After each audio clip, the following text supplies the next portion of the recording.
Suportado naman ng ilang mga business group ang bagong pasang batas na nagbibigay ng kapangyarihan kay Pangulong Ferdinand R. Marcos Jr. na suspendihin o tapyasan ang excise tax sa produktong petrolyo. Kasunod yan ng paglagda ng Pangulo sa Republic Act No. 12316 para maibsa ng patuloy na pagsipa ng presyo ng langis dulot ng tensyon sa gitnang silangan. Ayon kay Philippine Exporters President Sergio Ortiz Luis, sapat pa ang supply ng langis at marami pang pagkukunan nito. Pero nakakabahala ang patuloy na pagtaas ng presyo ng langis, kaya malaking tulong ang suspensyon o pagtapya sa excise tax sa produktong petrolyo.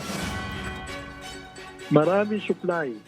Maraming lumalapit sa amin na nag-aalok ng supply na hindi necessarily dadaan sa Strait of Hormuz. Maraming pwede panggalingan at maraming nag-aalok. So I think hindi tayo maubusan. Ang problema lang yung presyo.